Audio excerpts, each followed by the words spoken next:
예, 전국에 계시는 애터미 가족 여러분 반갑습니다. 오늘부터 특별히 우리 회원 여러분들께서 평소에 궁금하셨던 사항을 질문지로 이렇게 전국에서 보내주셨고 거기에 대해서 답을 드리는 그런 시간을 갖게 되었습니다. 강의에서는 다 할 수 없었던 그런 얘기를 조금은 조곤 여러분과 대화하듯이 설명을 드릴 수 있는 그런 시간이 될 것 같습니다.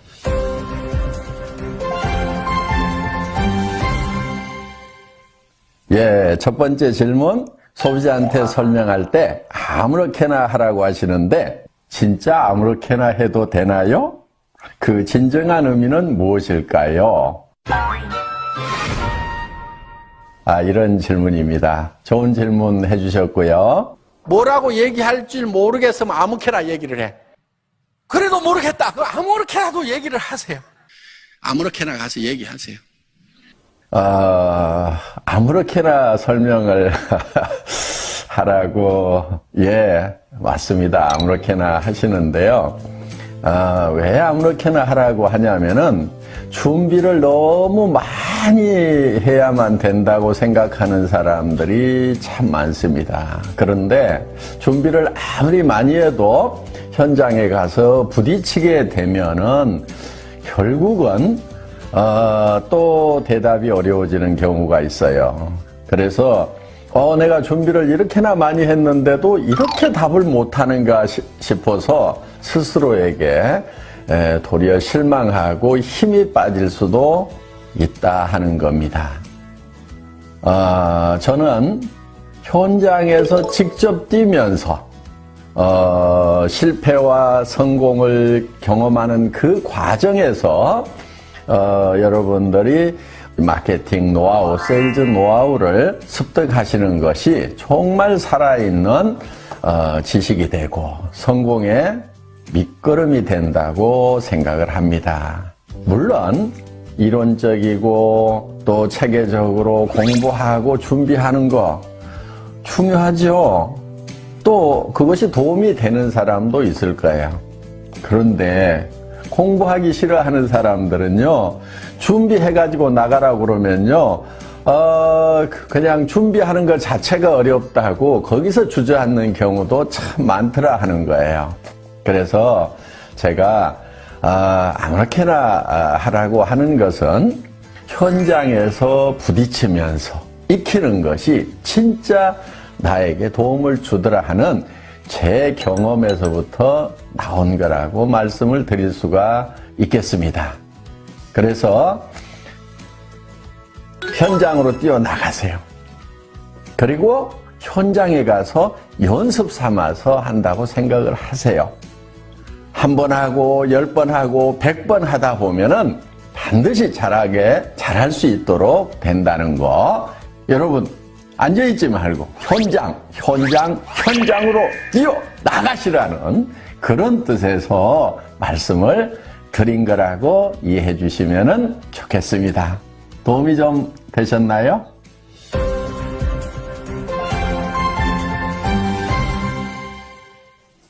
예. 다음 질문은 도전과 배팅의 차이는 무엇인가요? 하는 질문입니다. 하도 배팅하지 말라 하고 퍼포먼스도 하고 UCC도 찍고 그러니까 도전과 배팅을 혼돈하는 분들이 있는 것 같습니다. 잘못 배운 분들이 도전을 한다고 하면 수단과 방법을 가리지 않고 비원칙적인 방법으로 직급만 달성하면 된다고 생각하는 그것을 도전이라고 하는 경우들이 있더라 하는 거예요. 그런 도전, 배팅, 애터미에서는 용납되지 않습니다.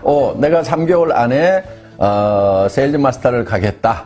이렇게 얘기하면은 어떤 사람이 그거 배팅하는 거 아니냐. 이렇게 얘기를 하는 사람들이 있다 하는 거예요. 저는 어떤 위치까지 가겠다, 언제까지 가겠다 하는 거, 정하는 거 반드시 필요한 거고 매우 중요한 거라고 생각을 합니다. 그 직급과 또 기간을 정하되 그것을 달성하는 방법이 어떻게 되어 있느냐 하는 거예요. 도전은 좋은데 그 방법이 정도가 아니고 애터미에서 원하는 그런 방법이 아니고 카드로 막 긁어대거나 다른 사람들에게 무리한 매출을 하도록 하는 거, 또 주변에 피해를 주는 그런 방법이라고 하면은 그것이 문제가 있다 하는 겁니다. 정상적인 도전이라고 하는 것은 우리가 정말 정도를 가는 거예요. 내가 판매사에 도전을 한다고 하면은, 예를 들면은 좌우에 50명의 소비자 가정을 만들겠다. 그리고 그들이 자발적으로 구매하는 오토 소비자를 만들겠다. 그러면은 그 50명을 3개월 안에 하겠다고 하면은 부지런히 그 가정을 만들어 나가는 일을 하는 거, 그거 도전입니다. 그리고 예를 들면 내가 다이아몬드에 도전을 하겠다고 하면은 내 좌우의 파트너들을 도와서 그들이 판매사가 될 수 있도록 열심히 도와서 어느 기간 안에 거기에 도달하는 거, 이거 반드시 목표를 세워놓고 도전을 해야 되는 겁니다. 도전 반드시 필요한 거고 여러분 중요한 겁니다. 도전하십시오. 목표를 정하십시오.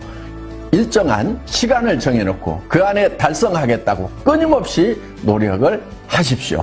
필요한 겁니다.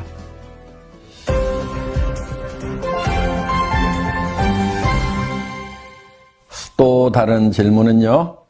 애터미와 똑같은 제품 컨셉과 마케팅 플랜으로 도전해오는 후발업체가 있다고 하면은 어떻게 하죠? 이런 질문인데요. 예, 회사 처음 시작할 때부터 계속해서 나왔던 얘기 중에 하나입니다. 물론 마케팅 플랜 복제하는 거 하나도 어렵지 않습니다. 왜? 우리 마케팅 플랜 다 설명이 되고 있기 때문에 똑같이 만들어서 하는 거 전혀 어려운 것은 아닙니다. 그 다음은 제품에 대해서 염려하시는 분들이 있습니다. 애터미와 같은 제품 컨셉, 좋은 제품 싸게 파는 거, 즉 절대 품질의 제품을 절대 가격에 파는 거, 다른 회사들도 모방해서 그렇게 한다고 하면은 어떻게 할 것인가? 예, 다른 회사들도 그렇게 할 수 있다고 생각을 합니다. 그러면은 자, 마케팅 플랜도 카피할 수 있고 제품 컨셉도 카피를 할 수 있다고 하면은 정말 애터미는 다른 많은 경쟁사들에 의해서 결국은 이제 추월을 당하는 것인가 하는 거예요. 정답부터 먼저 말씀을 드리면은 전혀 그럴 일은 없다 하는 겁니다. 왜냐하면은 저희 회사는 보이는 것에 의해서 움직여가는 것이 아닙니다. 사실 세상에 보이는 모든 것은 보이지 않는 데서 말미암았다고 성경에도 그렇게 기록이 되어 있는데, 절대 품질, 절대 가격이라는 컨셉을 만들어낸 그 밑에 조변에 가치관과 정신세계가 어떻게 되어 있는가 하는 거예요. 경영학 교과서에도 경영의 목적은 이윤 추구에 있다, 이렇게 얘기를 합니다. 수십 년 동안 그 주장은 옳다고 여겨졌고 지금도 거기에는 큰 이론은 없는 것 같습니다. 그런데 저는 좀 다른 생각을 가지고 있습니다. 기업이 존속하기 위해서는 분명히 이윤 창출이 되어야 되는 것은 맞습니다. 그렇지만 그것이 최종 목표가 되어서는 안 된다고 보는 거예요. 기업이 존속하는 목적은 저는 사람에게 있다고 봅니다. 그것이 사람을 위한 것인가? 저는 우리 애터미 임직원들에게도 회사를 위해서 희생하지 말으라고 얘기를 합니다. 최소한 회사라는 것을 활용해서 우리 임직원들의 삶이 행복했으면 좋겠다 하는 생각을 가지고 있습니다. 그래서 더 나아가서 애터미는 우리 회원들에게도 우리 회원들을 이용해서 애터미라는 회사가 잘 되겠다는 생각이 아닙니다. 정말 이 애터미라는 회사가 우리 회원들 한 사람 한 사람의 삶에 진정한 동반자가 되고 도움을 드리고 회원 여러분들의 삶이 행복해지는 그런 터전이 되었으면 좋겠다는 생각을 가지고 있습니다. 그런 생각에서 애터미의 수당체계도 나왔고 또 애터미의 대중명품 전략도 나왔습니다. 겉으로 보이는 것들은 다른 회사에서도 카피를 할 수가 있을 겁니다. 그렇지만 그 깊은 정말 영혼을 소중히 여기는 그 기업 정신까지 과연 복제가 될 수가 있을까요? 아직은 그런 회사들을 발견하지 못했기 때문에 어쩌면 저는 안타까움을 가지고 있는지도 모릅니다. 많은 회사들이 그렇게 됐으면 좋겠다는 정말 애터미의 이런 정신세계까지 복제하는 그런 회사, 그런 기업이 되었으면 좋겠다는 바람 가지고 있습니다. 그래서 우리 회원들이 회사를 믿고 편안하게 일할 수 있는, 그래서 자식에게까지 또 손자에게까지도 물려줄 수 있는 그런 회사가 많이 나올까 봐서 우리가 걱정을 할 필요가 있을까요? 애터미 같은 회사를 복제할까 걱정하는 것이 아니고 저는 도리어 애터미 같은 이런 회사가 많이 나왔으면 좋겠다는 생각을 합니다. 애터미 같은 회사가 너무 많이 나올까 걱정 안 하셔도 되겠죠?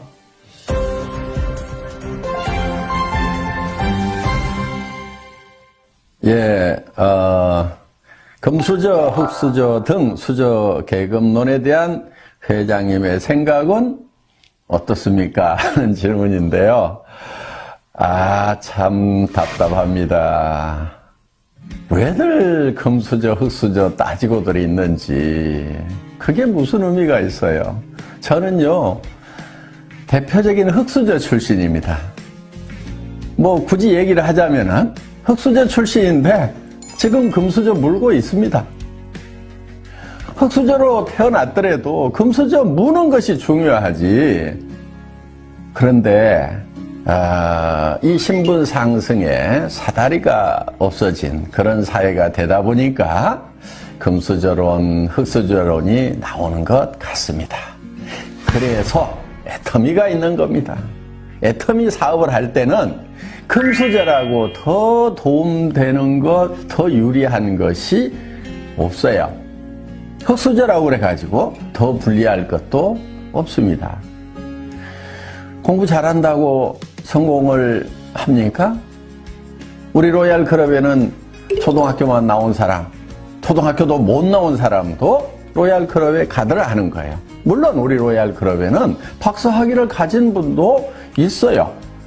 그래서 이 학력에 상관없이 성공할 수 있도록 해놨습니다. 그야말로 흑수저를 위한 사업 아닙니까? 또 돈 뿌려가면서 사업하면 애터미 사업이 잘 될까요? 저는 결코 그렇지 않다고 생각을 합니다. 우리 애터미 사업에서 성공하신 분들, 초창기 멤버들 대부분 거지였어요. 저도 거지였고요. 그래서 제가 거지 대장이라고 하잖아요. 그런데 문제는 그 돈을 뿌려가면서 하는 것이 결코 도움이 되지 않기 때문에 애터미 사업은 돈이 있으나 없으나 똑같다 하는 거예요. 자기가 일을 해 나가는 데 있어서 얼만큼 열정적으로 하느냐, 파트너와 함께 동반 성장을 하겠다는 그런 사랑의 마음을 가지고 하느냐, 그 차이가 아닌가 생각을 합니다. 그 금수저, 흑수저 따졌을 때 본인이 흑수저라고 생각하시는 분들, 다른 곳에서는 절망하셨다고 하면은 애터미에서는 흑수저도 얼마든지 금수저가 될 수 있는, 그렇게 되는데 금수저와 전혀 차이가 없는 곳이 바로 애터미 비즈니스다. 이렇게 생각하시고 용기를 내시기 바랍니다. 금수저 됩시다. 되면 될 거 아니에요.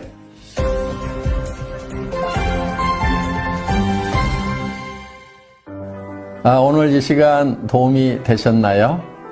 어떻게 답이 됐습니까? 앞으로도 여러분들이 궁금해 하시는 거 이렇게 얘기를 나눌 수 있는 시간 많이 갖도록 하겠습니다. 감사합니다.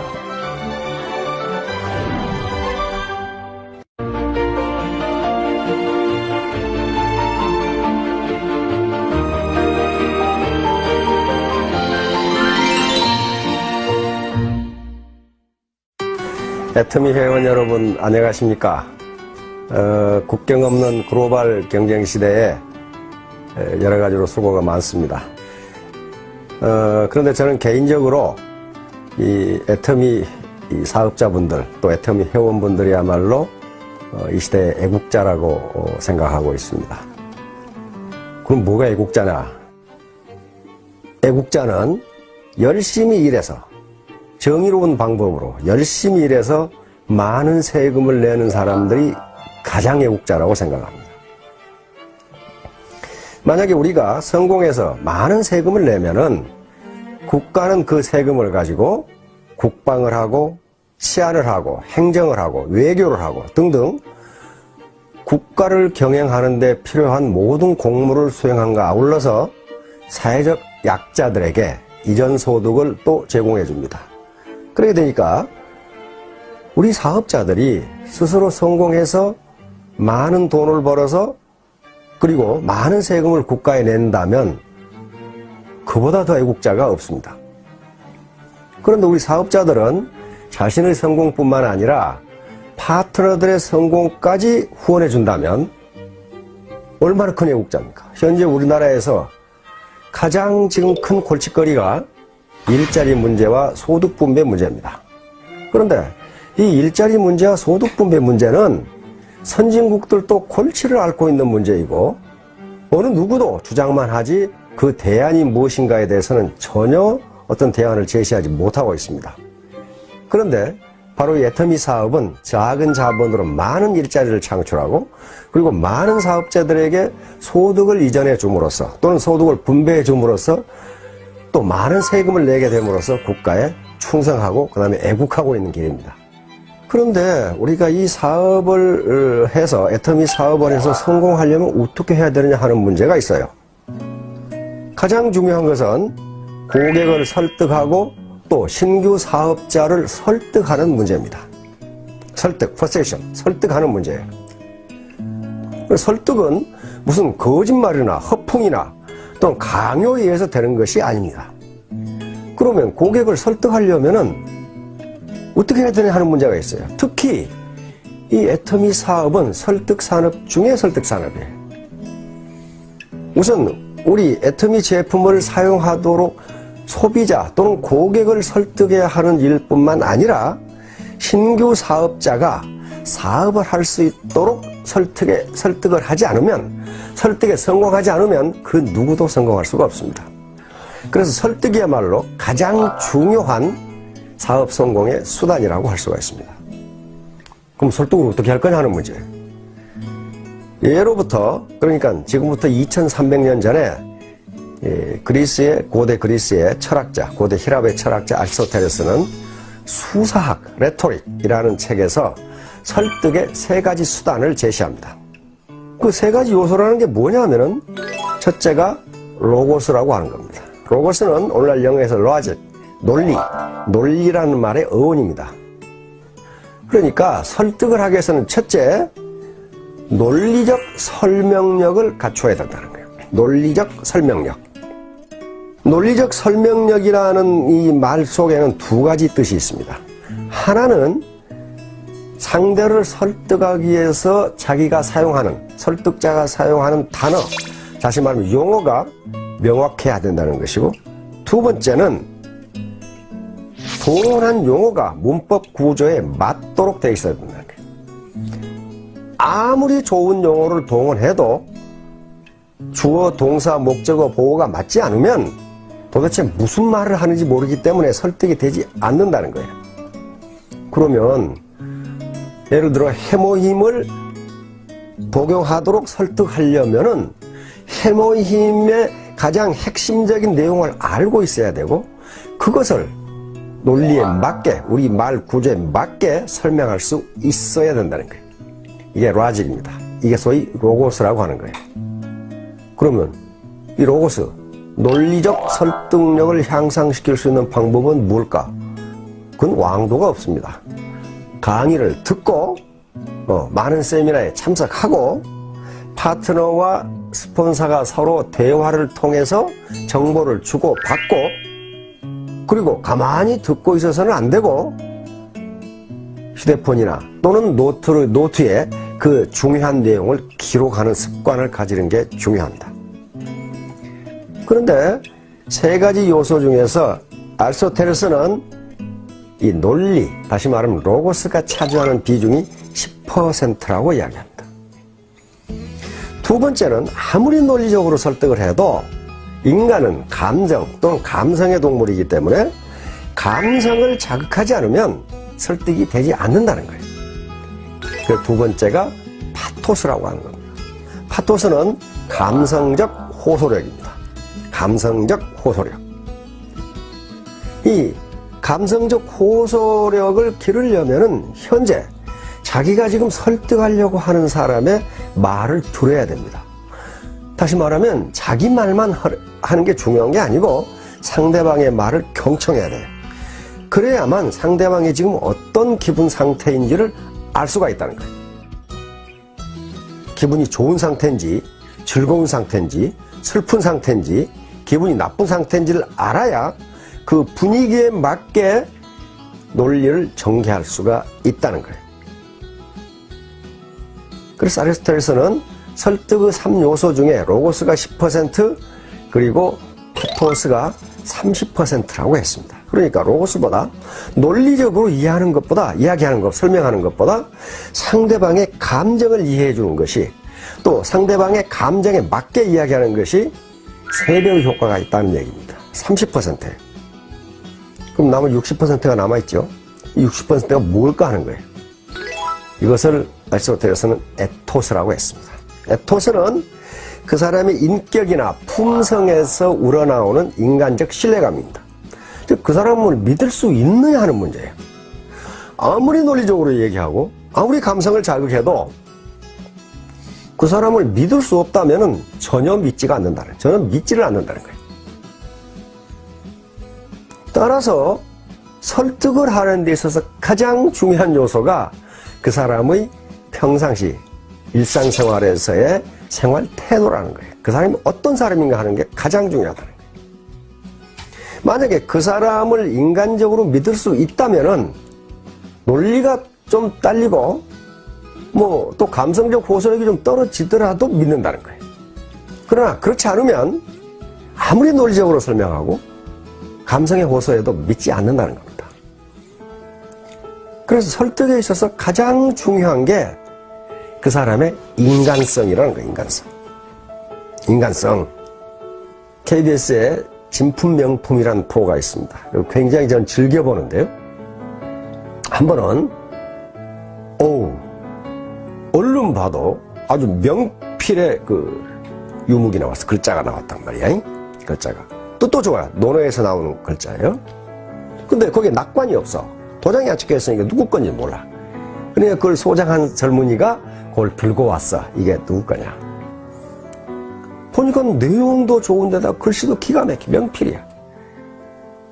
그래서 이제 저 패널들이 적어내죠.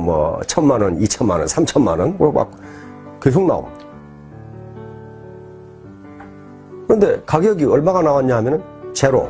딱 나왔어. 제로. 근데 통상 아무리 가품이라도 10만원을 줍니다. 뭐 때문에? 표구 비용으로. 그래서 아무리 가짜라도 표구 비용 10만원을 쳐주는데 이건 말이지. 이렇게 명필인데 가격이 제로가 딱 나온 거예요. 깜짝 놀라가지고 패널들이 가짜입니까? 그러니까 아닙니다. 진품입니다. 아니, 진품이 어떻게 가격이 제로입니까? 이완용의 글씨입니다. 그 글 내용이 아무리 좋고 아무리 잘 썼어도 그걸 쓴 사람의 인품이 형편없다고 말이에요. 그러니까 제로. 자판에 마이너스가 없어서 마이너스를 못 썼습니다. 다시 말하면 입으로는 당신을 성공시켜주겠소, 가정경제를 어떻게 하겠소, 이렇게 감언 이설을 아주 아름답게 이야기하는데 속은 시커멓다면은 진정성이 없는 거예요. 진정성이 없는 거예요. 그건 가짜예요. 가짜는 가격을 쳐주지 않습니다. 대구의 아줌마가 어디 헌책을 하나 들고 덜렁덜렁 들고 왔어. 무슨 책인지 몰라서 감정을 받으러 왔어. 보니까 책에 뭐 낙서가 돼 있고 그래. 그런데 그 조그마한 얇은 책인데 그 감정가가 1억이 나왔어. 1억이 나왔다. 전부 깜짝 놀란 거야. 어떻게 저기 낙서된 책이 누군가 글씨를 써놓고 동그라미를 해놓고 책을 보니까 그렇게 생겼어. 저게 어떻게 1억일까? 뭐 별 두껍지도 않은데. 근데 심사위원이 하는 말씀이 이 책은 이태계 선생이 보신 책입니다. 이태계 선생이 본 거야. 그리고 그 낙서도 이태계 선생이 해놓은 거야, 그걸. 그러니까 그게 이태계 선생의 인품 때문에 그 낡은 책이 1억이 나온 거예요. 1억이 나왔어. 그러니까 똑같은 책을 봐도 이완용이 본 것과 이태계 선생이 본 것은 다르다. 뭐가 다릅니까? 그 사람이 인품이 달라요, 인품. 자, 오늘 이 로고스, 파토스, 에토스에 대해서 말씀을 드렸는데 그 개념이 무엇인가 그거 몰라도 돼요. 하나만 아시면 됩니다. 진정성이 있어야 된다. 오센티시티, 진정성. 20세기는 기교 시대 그리고 기술 시대였다면은 21세기를 진정성의 시대라고 학자들은 이야기합니다. 이제 기업이 진정성이 없으면은 아무리 좋은 제품을 만들어도 고객은 그걸 사지 않는다, 좋아하지 않는다는 거예요. 그래서 지금 현재 기업의 거의 모든 대부분의 광고가 특정 제품을 선전하는 것도 있지만은 대부분은 기업 이미지 광고입니다. 진정성을 알리는 거예요. 애터미 사업의 성공 여부는 새로운 고객 그리고 새로운 사업자의 설득이 성공하느냐 여부에 달려 있는데 그것은 어떤 기교 문제가 아닙니다. 이건 진정성의 문제예요. 진정 나는 당신을 위해서 당신이 잘 살았으면 좋겠고 당신이 성공했으면 좋겠고 당신이 원하는 바를 이루었으면 좋겠다. 나하고 같이 내가 당신을 진정 돕겠다. 요게 눈을 통해서 말을 할 때, 다시 말하면 입이 아니라 눈을 통해서 자신의 온몸에서 풍겨나오는 요것을 학자들은 표정이라고 그랬습니다.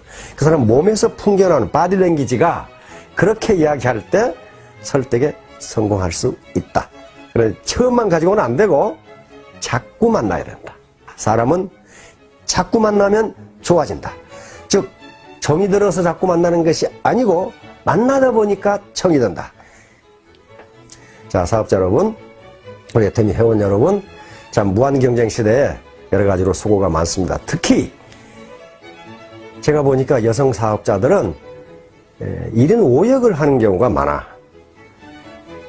집안일 해야지, 시부모 봉양해야지, 맨날 투덜대는 남편 밤낮으로 달래야지, 애들 돌봐야지, 그리고 파트너 돌봐야지. 1인 5역이에요. 얼마나 힘들겠어요. 그러나 이런 것들이 모두 진정성을 가지고 하면 즐거운 것이 될 수가 있습니다. 사업자 여러분, 그리고 애터미 회원 여러분 모두 성공하시기 바랍니다. 감사합니다.